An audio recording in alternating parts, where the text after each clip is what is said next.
More power in local hands, the prize councillors across the counties covet, keeping more of the money raised locally to spend and deliver on decisions decided in places like Essex.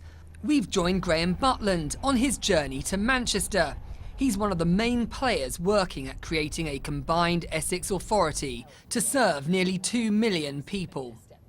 But we certainly want to devolve more decision-making from Whitehall to Essex, particularly in key areas that will affect the economy of Essex. We're a powerhouse of the southeast, and we want to see that developed in a way. And one of our major bugbears is our lack of infrastructure. We want those decisions taken locally. The only way is Manchester for the latest devolution ideas. Our voyage of discovery to the government's much-lauded northern powerhouse begins. The local authorities have worked increasingly closely for 3 decades. Spearheading Manchester's new powers, its City Council leader Sir Richard Leese. Councillor Butland is excited that English counties have a mention in the new devolution bill, but he has some concerns. And what about the argument some people say, well, yes, it's all very well having devolution, but there's no extra money, and all this is doing is transferring the difficult decisions from Whitehall to Town Hall. Well, the poison chalice question. Health is underfunded because of growing demand. Adult care is underfunded because of growing demand and cuts. And there are serious issues that we face.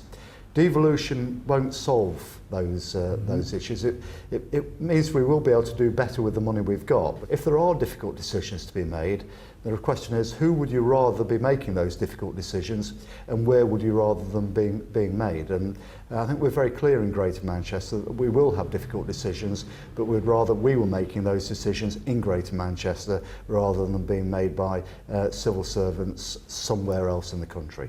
Local politicians in the east are keen to follow in Manchester's footsteps. All bar one of Essex's 15 councils are looking at becoming a greater authority.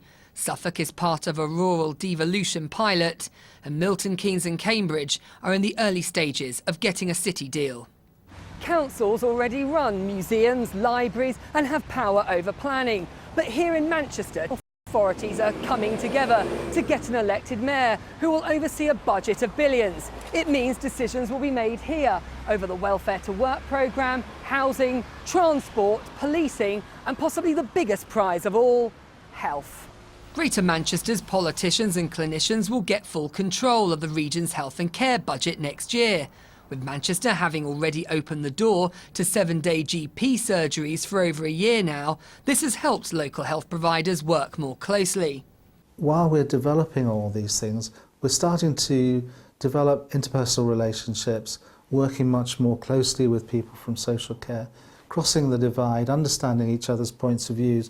All of those softer things actually help to redesign services much more effectively than if you're told by London or Leeds that you've got to do this or you've got to do that.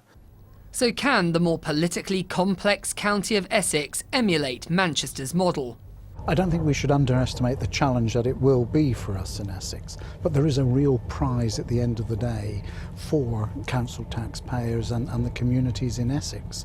And the challenge for us as local politicians will be, can we put aside our parochial thoughts and can we really concentrate on what is going to be best for the county in the longer term? The devolution journey has really only just begun. The deals done are likely to vary county to county, city to city.